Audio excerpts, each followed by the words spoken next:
Good day, viewers of Royal TV. Good afternoon to you and welcome to Youth Connect. Yes, Youth Connect comes on your screens every Wednesdays from 3:30 to 4:30 p.m. where we get to talk to you about youths, about the strides they're making in their various communities, prosperous and prospective youths.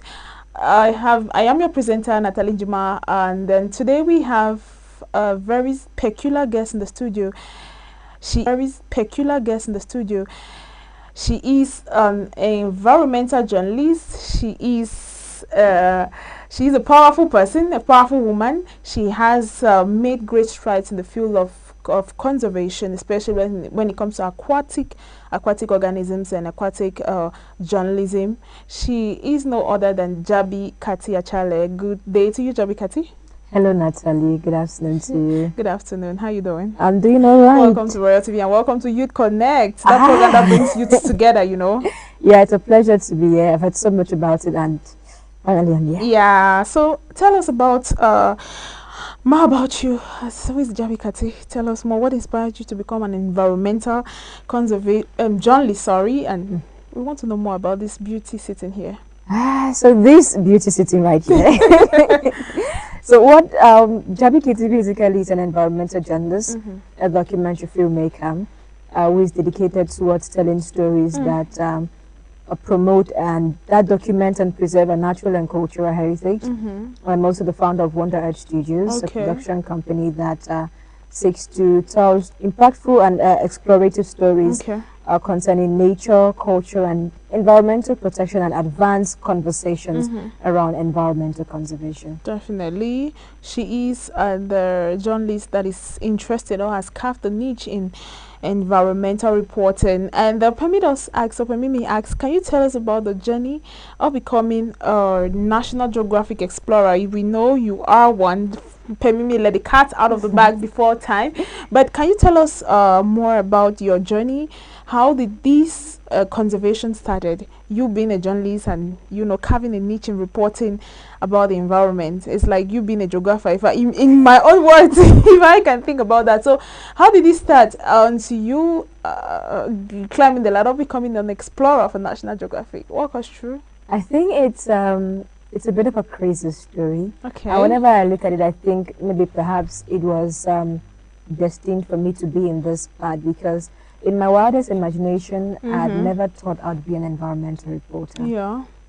When I started journalism, at first I wanted to be an economic journalist, and then at some point I later on discovered this love for culture. And for those who know me back then, I used to be so big on culture, even though I'm still, at that time that was my main focus. And so one day, one of our colleagues, Boris, at the time was still with a colleague TV station. Yeah. Boris had an invitation to cover a beach cleanup. Okay. In Limbe. Okay. And so he was not available to make it, since he was also very much inclined to his sports reporting.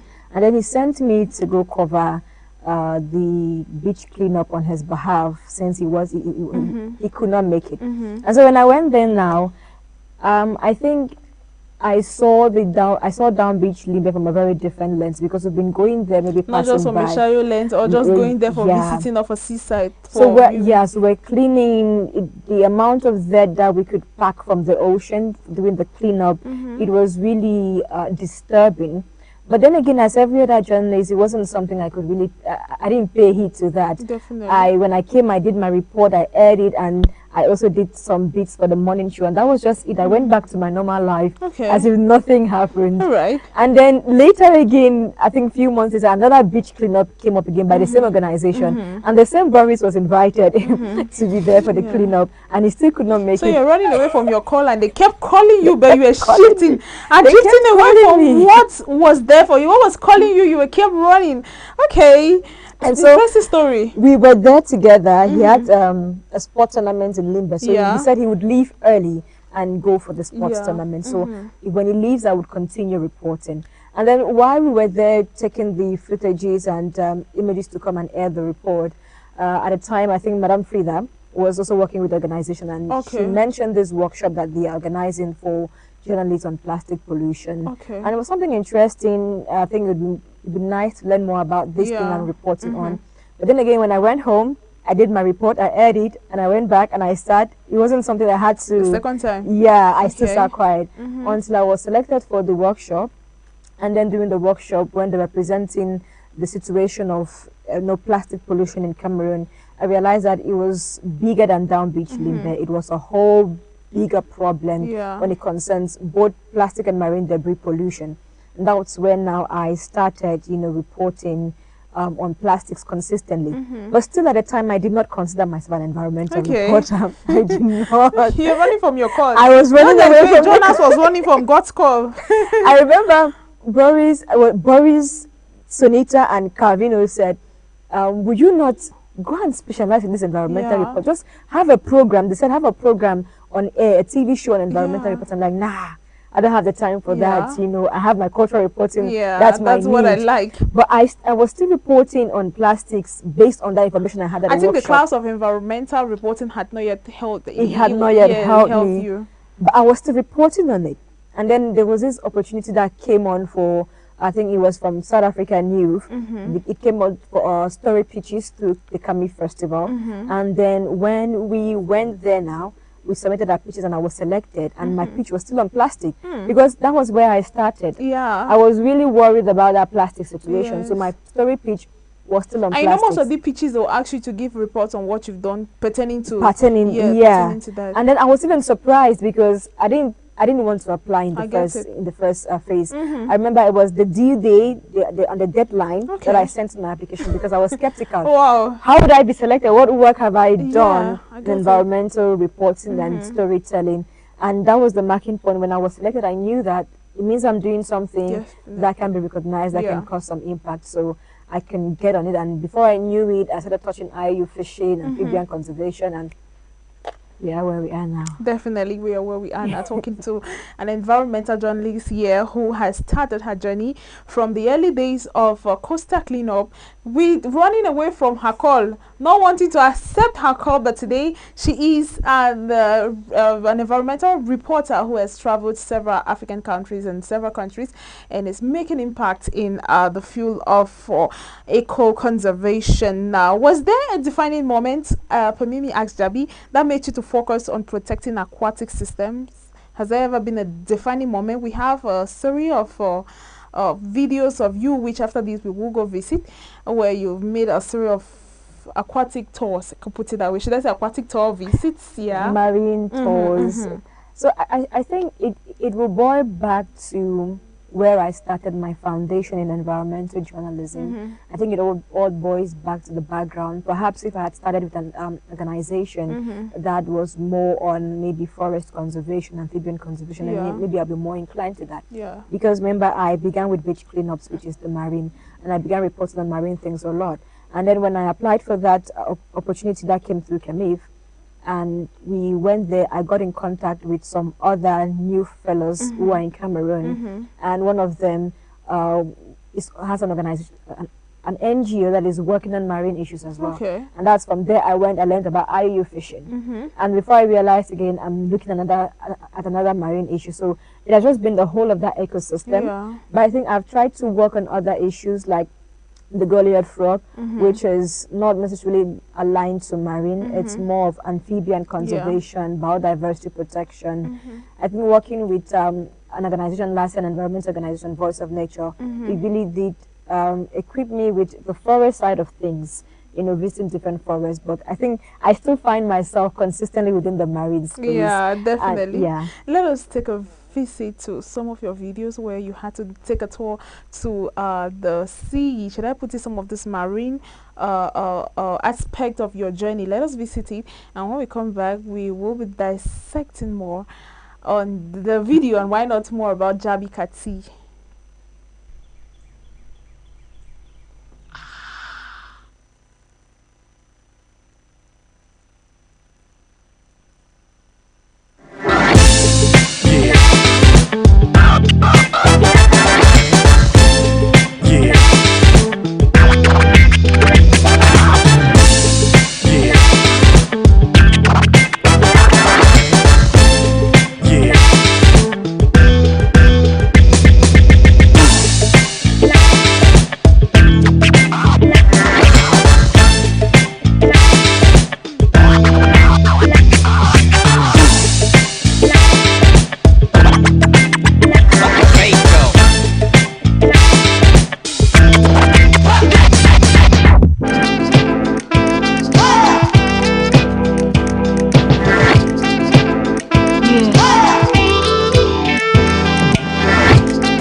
Welcome back, viewers of Royal TV. Yes, if you're just tuning into your TV set, you're on to Youth Connect. Yes, and it is Wednesday where we come with you to talk to you about the strides youth have been making. And with me in the studio is an environmental journalist, an expert in the eco or in conservation, in environmental conservation. She is no other than Jabi Kati, and she has walked us through her journey of becoming an environmental eco reporter. Kati, you made mention of starting your reporting journey from the early days of beach cleanup.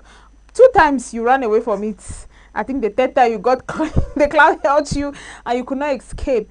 Walk us through. You said the problem was you seeing a lot of debris on the sea, a lot of debris. Can you talk to us more about plastic pollution, if I may ask? Because we know some of going to the beach. I, for one, I probably just go and look at it from a shallow eye, from an enjoyment eye. I don't really try to look at that. I try to in my mind. I try to say, okay, some of these plastics are really not good on the sea, but not looking it from a conservation or from a conservationist eyes, yeah, or point of view. So we are asking you, how serious is plastic pollution in most of our communities, especially when it has to do with the seas, the debris that is brought from seas and aquatic environment and the likes?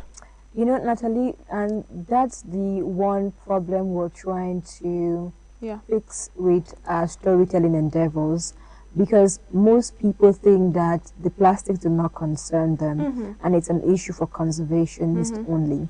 But if you go to Down Beach Limbe, one of the sites that gave me some mixed feelings some time back was that there are chairs just beside the beach at Down Beach Limbe. Yeah, you find that, for leisure, where people come and sit, eat their fish, drink, and what so not. If you find that these are the chairs here, and then this is the water from the beach, this is the beach here, so plastics have encroached right up onto their here. Yeah. So the distance between the chairs where people sit and the plastic is no different. Down Beach used to be very dirty. Yes, and people sit there. They enjoy the fish, the flies that will leave from there and then come. And people say that, or scientists say that in about the next 20 years, we're going to have more plastics in the ocean than fishes. Because when we look at plastics, they seem too big, but there's also what we call microplastics. Because sometimes there's a breakdown of these plastics as they transfer through the different ocean tides. And so they break down into small pieces and even the leads. And then these fishes that are in the sea, they eat on these plastics thinking that it can be food. And so if we're not careful now, since the plastics have been in the body of the fishes, if you're not careful, you would take that fish to eat and then you cook it. You may be ingesting plastics without realizing.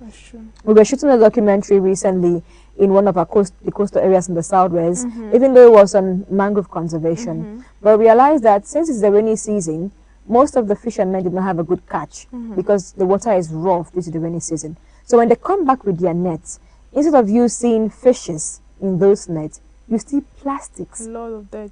You see different lots of plastics. The from household.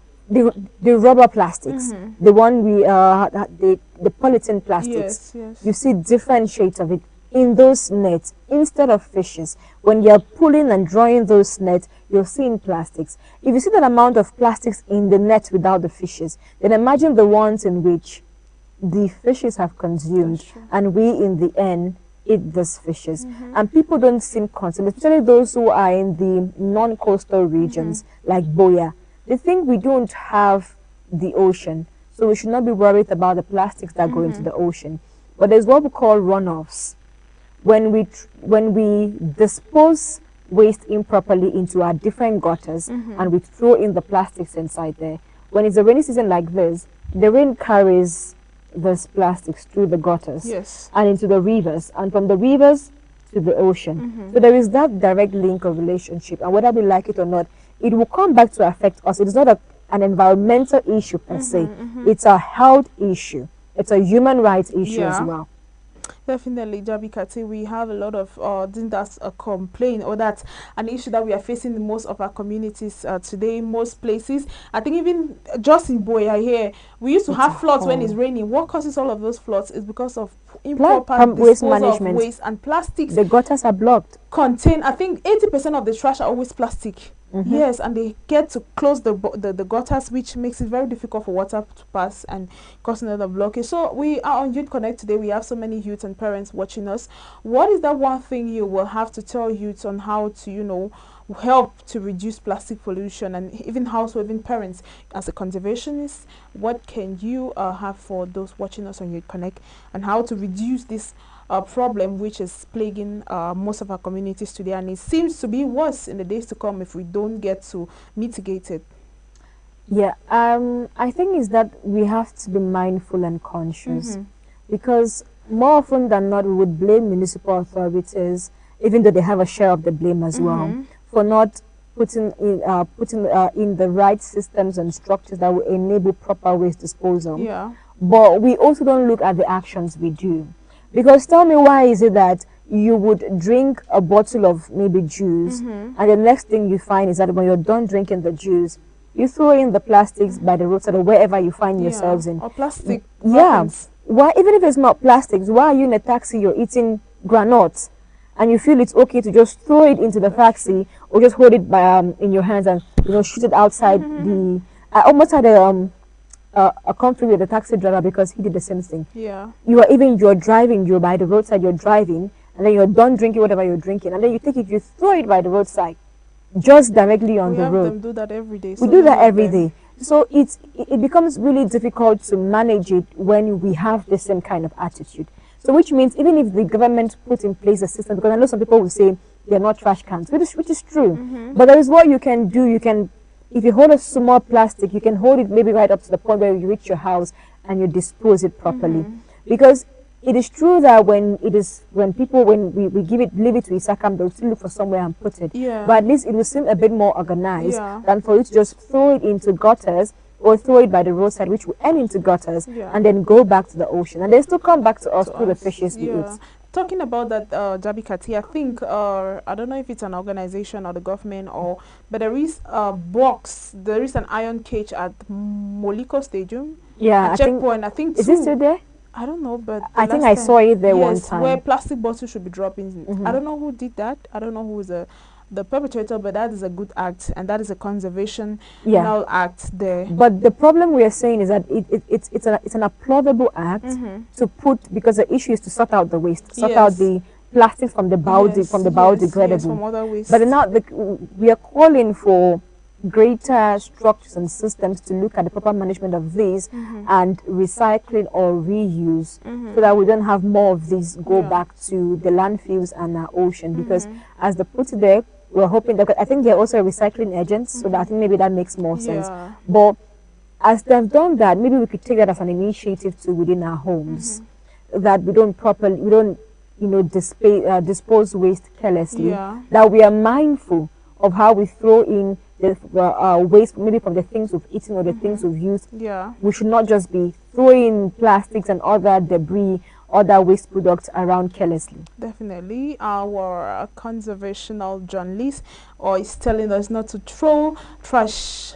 An expert in the field, throw trash or products or waste up properly, because it is detrimental to the environment and to ourselves as individuals. Let us go watch some of the videos of our guest here in the studio, where she's made a series of initiative to carry out. She's carried out so many initiatives in the field of eco-friendly activities that are helpful to the environment. Let us go visit. We'll be back.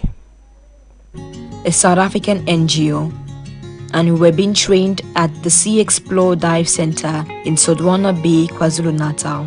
Many persons have been wanting to know how a dive training looks like, so let me give you a sneak peek through this video. Jared, are you ready? Are you ready to go play with the waves? When we arrived at the Sea Explore Dive Center, We first set out to identify the diving gears we would be comfortable in. We then proceeded to a general orientation. And then we had to get into the pool so the instructors could assess how comfortable we were with water. See now, who are saying they can swim?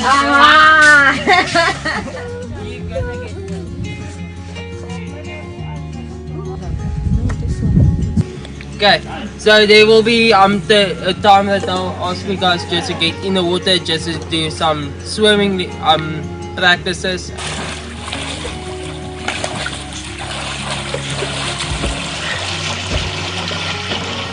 For the swimming test, we were asked to float 10 minutes and then do a 200-meter yard surface swim, the BC. So you will get some BC, so that's this, so you get the jump. And then after that, then we're gonna get into the water. So the gear. So yeah, that's my fun. Yeah. So today we're getting in the water. Yeah, we're going to go under the water. So we're scuba gear everything. The pool is basically the playground before heading into the ocean. As a dive trainee, you have to start using the gears and perform your skills in the pool before entering the ocean.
You want this will be stopped. Okay, baby.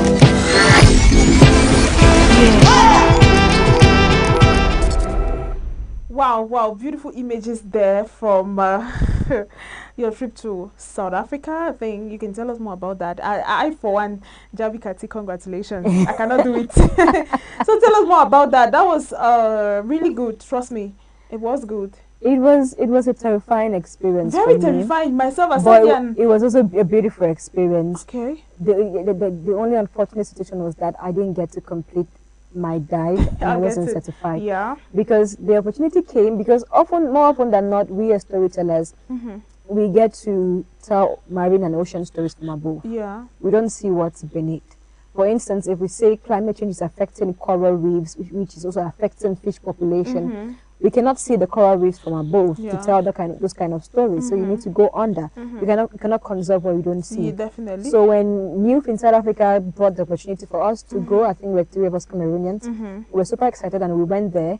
And it was for me a very beautiful experience Yeah, to go can see see from the videos. what seemed almost impossible to Yeah. access to us back in our homes. But it was also terrifying because you know the kind of myths we surround I that could we, see the fear in you. yeah, the kind of myths that we attach to the ocean. Yeah. The mami waters, The sharks, mommy. the shark. Mami water was a predominant one. Yes. What if my village people use this I know, opportunity right? To just kill me, to buy get me. to me, you know? But I think it took time for me to try to be comfortable with the ocean, even though I was still not able to complete my dive and get certified because of the time frame. But it's an experience that I definitely look forward to going back Yeah. to complete it. Yeah. And hopefully that one day would have the opportunity to also dive in our Cameroonian waters Yes. and see what we have underneath and document Yeah. what we have underneath. Definitely, this is bringing me to ask: can you share a project? I think this is one of the projects that had long-lasting impact. Have you ever done a project that has an impact on community, like maybe in Boya or where you come from, or from Cameroon? Have you ever carried one? I think the work which I've done, which I would say had some impact, was my documentary on IU fishing, Okay. Agony of the Blue, Okay. which was shot in, I think, in Kribi and Limbe, which looked at some of the impacts of illegal, unreported, and unregulated fishing to artisanal that's a fishermen. problem too. Yeah, how they are being affected by the commercial fishing trawlers, the big fishing vessels that come and they come right close to beyond the normal EEZ, and they also take all the fishes with their big net, even plus the small The ones. extinct species. Yeah. So there were quite some people here around who were not aware of such problems, even some conservationists. Because when I released the documentary, I had some NGO stakeholders reach out to me and they were like, whoa, Wow. something like this is going on, we have no idea Yeah. about. And you know, if I as a journalist am able to inform people like the stakeholders, like the NGOs, it makes them to be well informed to submit projects that can put more pressure on the government against such practices. So because NGOs are always at the forefront of activism, and so if my video is able to reach out to the general public and still target some NGO members, it increases the rate of pressure and activism towards the government and stakeholders in protecting the plight of and livelihood of the artisanal fishermen and also protecting our marine ecosystem. Definitely. You talked of the project you carried out on the Goliath, or is it the The Goliath? Goliath Frog. Yeah. What are some of the challenges you face with these acts in being a young explorer and the conservational journalist? How did you go about this? What were some of the sweet and the bitter parts of it? So there was a time last year we were in Nolako subdivision, somewhere around the Mongo division in the littoral. I think both Nalako and Manjo subdivision. And we're carrying out research on the Goliath frog. Okay, And I think it's yeah, that was the research, and I was in charge of documenting communications, the footages, and also contributing to the ethnographic research. yeah. And during that time, we climbed several hills. If you're not a sports person, you will face This that does not only challenge. entail you having a guts, it also Yeah. entails energy, sports. Climbing the different, Yeah. Manolako is a mountain, and so the Nalako Maninguba area, Yeah. they're filled with so many hills. Yes, yes. It's a hilly terrain, Yeah, very a hilly. mountainous terrain. So we were climbing several hills. At some point, my boss was like, "I didn't know you could climb like this." I know, right? And there was a time in which we almost reached my equipment getting ruined because it was in the heart of the rainy season, and we went for field work, and just as we were returning from field work, it was raining, Yeah. and my equipment fell in my bag. Luckily that I had a plastic, a bag, a Women and polythene bag plastic. to put it inside. And it was also the bad roads, Yeah. because immediately after I left Nalako for the research, I also went to Buenga in Tiko for my own master's research, and I was doing the rainy season, and the roads were really, really, really bad. Okay. In my mind, I was asking myself, what if something happens to me I here? know. What will I And say I sometimes was you return doing from here? very ungodly hours. Yes, when the road, how our roads can be very muddy and then steep again for that matter. So it was really, really, at some point you like what you're doing, Yeah. but other times you're scared for your life. I remember when I was going to Buenga, I was alone on a bike Yeah. with a bike man I know. who saw the opportunity as a perfect chance to shoot his shot and say, "Fine girl, you Yeah, give me I your know, number, I let's know. meet up." You are in that position, you cannot reject him, you Should cannot you want to accept stay him, there? because you're scared. What if He you don't leaves know you people's there. temperament? That's true. You are on a road to somewhere where the road to the place is deserted, And you you're don't filled with know. farms, and you only have to smile and give me a number. Papa, this is the number. Yeah, I know, right? Just have to play along. Are we going to meet? We're going to meet. So Yeah. I what time know. will meet? When I reach back, I will inform Yes. you, because you're very scared. I was alone with this bike man. What if something happens? I think these are some of the cons of being a woman in such a work as environmental conservation. Definitely, those are the cons and challenges that comes with being an environmental journalist or conservator. Dear viewers of Royal TV, we have in the person of an conservational journalist, an expert in the field of eco conservation. We have Jabi Katia Chale, who is equally a journalist, a fine one for that matter. She has been talking to us about her journey in conservation. She has visited several African countries and even visited several regions of the subdivisions in Cameroon, where she has carried out eco-friendly activities. Permit us ask Jabi, what aside from these challenges, have you ever felt discouraged? What keeps you motivated? What keeps you going even after this? Because I see you still going places. What keeps you going even after all the challenges? The bad roads, the lighting, the light conditions. Electricity is a major problem. You've not mentioned that. I was just waiting for you to mention. When you go to remote areas where Yeah. you cannot access electricity, like the ones with the place where we're shooting, the documentary we're shooting last month, Yeah. we had to take a boat, and the boat was even shaking. My heart, in my mind, I was like, God, if something happens to me, I what know, will I right? say? You go, you look at the hotel rooms. Imagine a hotel room for 1,000 francs. Wow. How do you think the hotel room? Wow. How do you think the hotel room Just looks wow. like? Just wow. You're battling with rats and mosquitoes, I and know, But I think one of the amazing things is that, for me, I love adventures. I love Yeah. exploring. That's the first thing that inspires my work. Yeah. That's why even as I created Wonder Edge Studio, one of the first things I'm about is exploration, exploring different lives and the way people react and relate to nature. So for me, it's always beautiful to go and discover the way people live in a particular area, Yeah. how they relate to nature, how they understand nature, how they think of nature, what they think it to be, and how they coexist within that space. And also, another aspect that keeps me going is the fact that Cameroon, for instance, is recording a lot of environmental Yeah, challenges, so many. and we don't have too many journalists sounding the alarm on these issues. When you look at the NGO sector, it's a bit saturated. There's so many Humanitarian. NGO stakeholders speaking about different conservation issues to some point where it seems like the place is looking, saturated and Yes, very clouded. saturated. But when it comes to environmental journalism, we have but a few journalists or communications professionals or storytellers who are extremely focused on environmental reporting. We're not saying that journalists do not report on these things. For instance, when Buea was free, there was a time wherein the rate of waste disposal in Buea, paper waste disposal was so much. It's alarming. It was alarming. We had journalists reporting on these issues every right, left, and center. But the issue is, once they report on this issue, they go back home and they become the Jabi Kiti I was.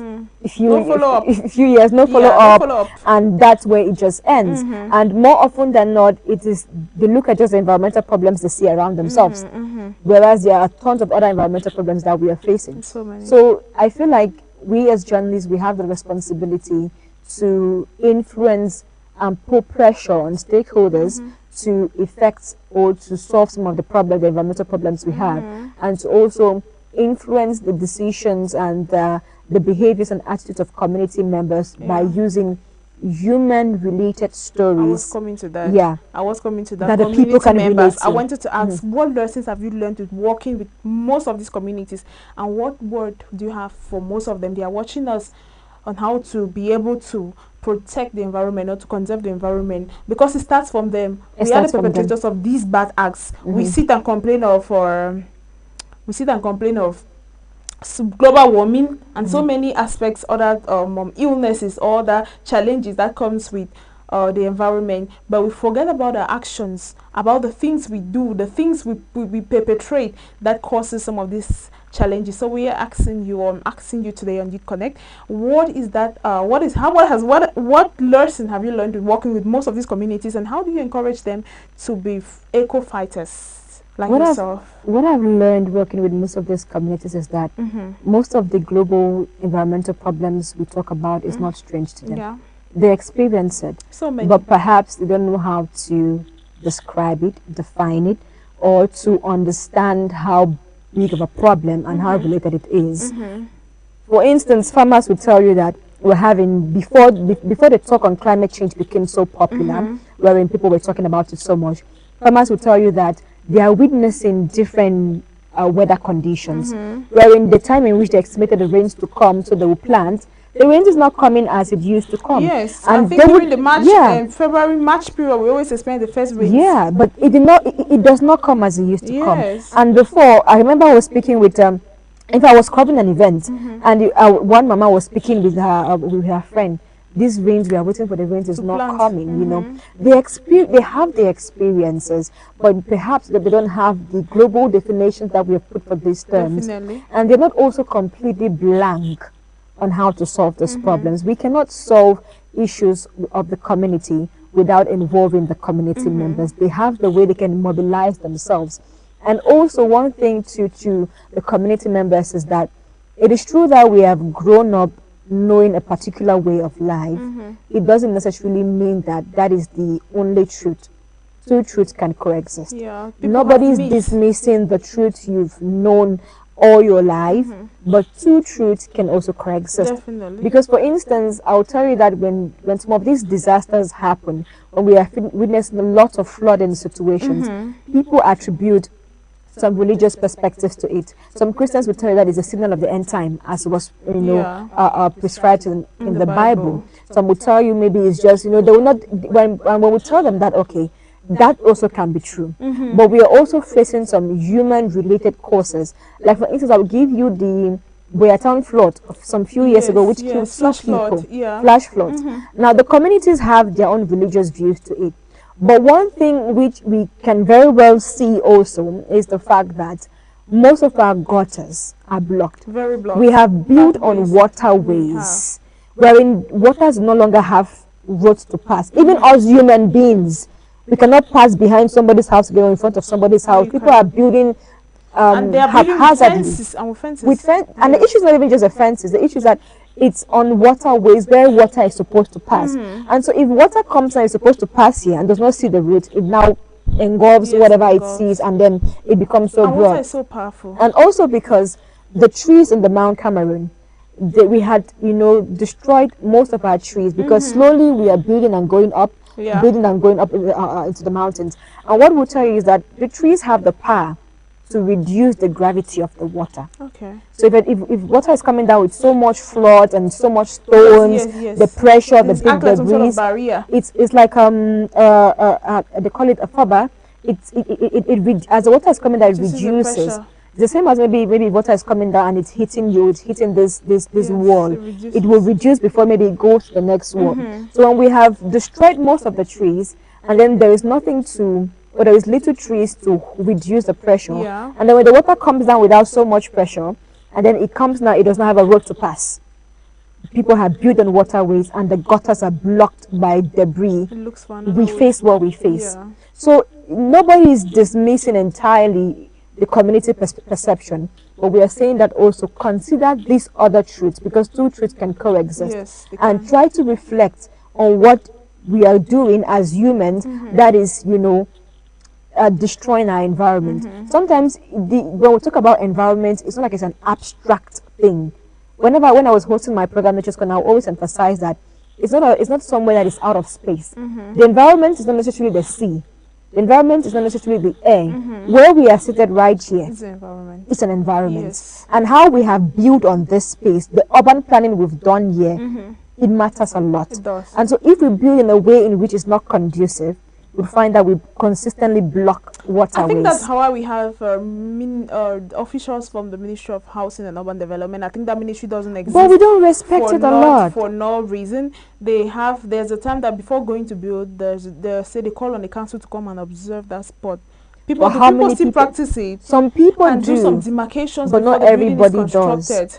Those who are building in the interiors, maybe some of them, they say they have the advantage. Yeah. And then they build without that due consultation, Yes, yeah. because they are trying to avoid paying some of those fees, which sometimes to it's a circle, which sometimes to you will not necessarily put so much blame on the people, because we have some government authorities that have made the administrative procedures so bureaucratic, wherein people feel like to just step into a government office is so much work, Yeah. and it also requires so much bribes, unnecessary, giving tips to people who are not deserving. So I think we have to work on this both ways. We We definitely have to have fix our administration, let the people know that we can easily get into government offices and apply for things in which are within our rights, Yeah. and pay the necessary fee without extra. Don't go through the back roads. Don't go in to the all. back roads. Just be plain and transparent in everything you do. But one thing I would say is that they always say it's penny wise, pound foolish. When you build recklessly without consulting the due authorities, you should be careful for the repercussions that you will have later Yeah. on. When we look at the issues of the Bankolo incident in Yaoundé, wherein the landslide Yeah. destroyed the houses, it wasn't the house of the mayor it destroyed. It wasn't the house of the deal. No, The governors, they don't live there. We live there. Our families live Our there. families live there. It was our houses that were destroyed. It was our children that were killed. We face the Our life, repercussions. we face the repercussions. So in as much as you're trying to evade and skip away the administrative protocols, Yeah. if you can close your eyes and still try to see how to follow the administrative procedures, it will save you a lot from the future. Thank you very much, Jabi. That was lengthy, and I believe our viewers are listening to that, or are watching and equally listening to that. You should start the conservation with yourself, with your family, at your small space, and not wait for officials or those involved to come and do it. Permit us to ask Jabi, how does technology help in protecting aquatic life, especially with you? I see you. I wanted to ask, how did that camera, I just want to act like a novice, how did they do to have that image under the water with the camera? I did it not get bad. So how has technology really evolved the aspect of conservation? I think that's the beauty we're facing in our world now, even though it has its pros and cons. Yeah. But technology is making storytelling a bit more easier, Very easier. especially for conservation. So we have what we call underwater cameras. It's different from the normal cameras. You cannot use the normal cameras underwater. There's the GoPros, the Insta. I think we bought one which is in a documentary in about mangrove conservation, because we were intending to have some underwater shots Yes. of the mangroves to see the fishes down. We bought a small Insta TV60, Okay. which can go down and film without getting bad. And that is like the like the smallest, the minimalist underwater cameras. They are different GoPros. They have some of these. They are big, cameras that they use underwater. So technology is making things a bit more easier. I think even recently now, technology and social media. Because traditional media is great. It's amazing. You always stand the test of time. It's always powerful in reaching across people. But the beauty about social or digital media is that it has longevity. Yes. And it can reach wider audiences without geographical limitations. That's true. Like for instance, we're talking about Royal TV here. People in Cameroon can watch us. Or maybe somebody in the US who does not have access to our satellite cannot watch us. But on YouTube, it's easy to just search somebody, and the algorithm will even bring things to you without you searching. And it has a longevity to stay there. That conservation message you put on social media to stay there year in, year out. Children born tomorrow can still come later on and still have access to those messages. That's the beauty we have, I think, about the digital media. Yeah, definitely. That's the beauty we have about digital media, from our environmental journalist and the person of Jabi Kati, who has been talking to us about various means or ways in which we can protect our environment, especially when it comes to our aquatic aquatic habitat. We will go on this short break, and when we come back, viewers of Royal TV, we will be taking on her last word and equally packing our bags out of the studio. Don't touch that eye. We'll be right back. Brain Quest Champion! Brain Quest Royal TV! Brain Quest Royal TV! Are you ready to put your knowledge to test? Do you have what it takes to become the next Brain Quest champion? The ultimate battle of brains is here. Southwest Cameroon, hear the sound. A brand new champion will be crowned. On Wednesday, 12 August 2026, live at Royal TV Studios. The smartest mind will clash for the grand prize of 100,000 CFA cash. Face tough questions from general knowledge, English, mathematics, riddles, cookery, current trends, games, and so much more. Every round will test your speed, your thinking, and your creativity. Registration is 1,000 CFA, but hurry! Registration closes on the 10th of August 2026. For more inquiries, call now 671-328909 or 654-100448. Don't just watch the game, be the game. Compete for glory, compete for 100,000 CFA francs. Brain Quest Champion, where only the brightest wins. Brain Quest Royal TV! Brain Quest Royal TV! Fire! From New Town to every nation. Welcome back, viewers of Royal TV. Yes, Brain Quest Champion is coming to your screens. As you can see, Royal TV is bringing another edition of your favorite show that heads to test the intellectuals of pupils and students, and it will be holding here on Royal TV from the 12th of August to the 5th of September. Registration is ongoing, and it will be rounding up on the 10th of August, where the event will kick off from the 12th. It is going to be entertaining, mind-blowing. Jabi, please tell people to come here. It's going Can to I participate? Yeah, you can participate. Why not? You just have to register with the sum of 1,000 I francs. thought it was just for students. And mind you, it is not from a particular background. You don't have to be a science student, an art student. Students from all backgrounds should participate, because the questions will entail from mathematics to riddles to general knowledge to cookery to current issues, current affairs. So it's a whole lot. It's a package that is going to be mind-blowing here. Yeah, That's nice. It's taking another level. So it's not the first edition. Oh. I think this is the second edition. It comes after every 3 months. This is the second edition or so, and very innovative. It's going to come with a lot of package. You can come and enroll. Come and enroll. I want to hear you. There are going to be questions on the environment. I know for that one. For that one. Yes, I know.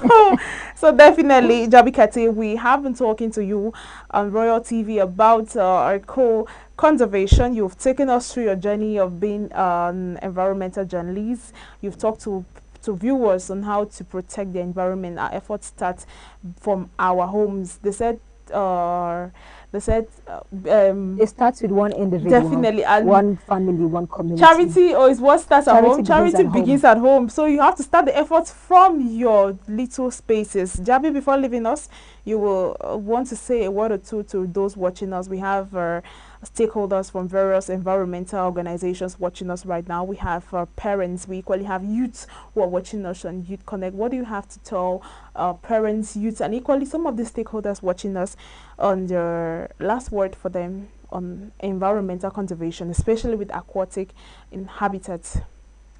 I'll just first reinforce what you've said. Yeah. That charity begins at home, and to emphasize the point that conservation is not for conservationists only. It's not an abstract thing. Yeah. Trust me, if you're planting a tree by your backside, you're doing conservation work. If you're disposing your waste properly, you're doing conservation work. If you're cleaning your gutters, you're doing conservation work. We just have to try as much as possible to make our environment conducive for us, because it's not always about protecting the environment, protecting nature, because trust me, when nature is not fine, we cannot also be fine, because we are part of the nature's ecosystem. And to also encourage the journalists out there to say that we have a very big responsibility in, you know, increasing the voices concerning environmental issues. It's a very pertinent area that we're facing in our community, and also a very beautiful niche that you can carve for yourself. Yeah. So if you could do well to increase the reportings that we have and see yourself as a powerful instrument for environmental change, it would be very awesome. And I think that's why we are also trying to train student journalists to start doing environmental reporting at a very young age, to have those environmental values and have people to look up to. That's why we are organizing the journalism students nature storytelling lab that we encourage. I was coming to that. I wanted to ask, after this, what next? What's a big project for Jabi Kati? What are we envisaging? What I'm envisaging very much is to, should I say, create the next Jabi Kitty, the next Shimotra, the next Matata Boris, you know, through the training. Because Natalie, you'd bear with me that when we're in school, and if most of us at the time, if you'd ask us what kind of journalists would want to become, we say sports journalists. Yes, yes. We say political journalists, Humanitarian journalists, journalists. humanitarian journalists. There was hardly anything about environmental journalism. No, definitely. There was hardly anything about economic journalism. Yeah. We shy away from some of those pertinent scientific issues that we can also report on. And maybe mostly because maybe we didn't have role models to look up to. So we're giving journalism students the chance to have role models to mentor them in environmental journalism, and to also guide them, offer them 1 month mentorship in producing one environmental story. So you can just go on my Facebook page, Facebook, LinkedIn, everywhere is Jabi Keti Chale, or if you can go to Wonder Earth Studio, Facebook, LinkedIn, everywhere, and you get the link and you apply. If you're a journalist, a student journalist, you apply for the journalism students nature storytelling lab. And it is for level 300 students, level 400 students, and outgoing students, those who are graduating the 2026. 400 level. Those, the outgoing 400 yes, level. Outgoing 400. Definitely, Jabi Kati. And when will this program be taking place?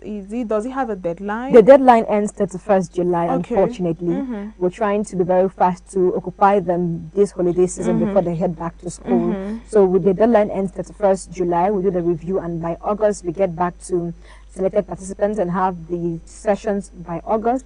And then by August, after the sessions, because we also have to, we're training them also not only on environmental journalism, we're training them on story pitching. Because more often journalists don't have those skills. Yes. How do you pitch your stories to editors, international editors, to have money? And when we train them on story pitching and how to scale their careers, they will now refine their environmental pitches and submit to us. And then from there we select 3 finalists, wherein we would offer them a 25,000 francs transportation support, and then 1 month mentorship to publish 1 article. Or 1 video news, 1 news. We equally with technological aids too, I guess. At the moment, we'll just see how to, relate it to the personal needs, Okay. the mentorship needs of the students, and we'll see how to be very relative with that and Definitely, flexible. definitely, that's a good one there. And she is carrying out the training with her team on to train young journalists on environmental reporting. It could be you could want to report about pollution. It could be want to be aquatic. It could be whatever you want to go underwater like her.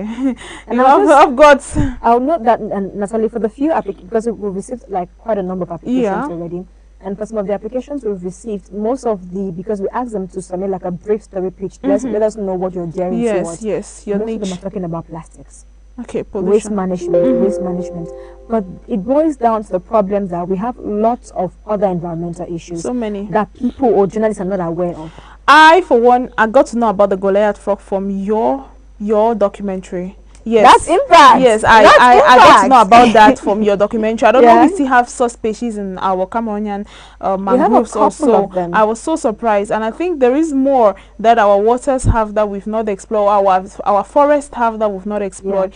And if you are that next person who is going to come to make a change to bring some of these things to the limelight, then it will be good, because we have a lot of species that are going extinct every day. Yeah, and Jabby people, cat. and the thing is that you've mentioned the Goliath frog, Yeah. but you'll be surprised on how many Cameroonians do not know that in Cameroon we have the largest frog in the world that is Wow. as big as a human, as a small baby. That's a did Imagine you know a frog fact. as big as a baby, and it's found Wow. just in Cameroon and Equatorial Guinea. Over, let's say, over 4 kilograms. Yeah. Or 5 even. Their babies are weighing 5 kilograms. You know how a newborn baby Yes, is? yes. It's as big as a newborn baby. Wow. And it's found just in Cameroon and Equatorial Guinea. Wow. But it is also on the verge of extinction. Imagine waking up one morning to hear that Cameroon used to have the world's largest frog, And it's no but we more. don't have any idea of it, and we don't know. We don't know what happened to it.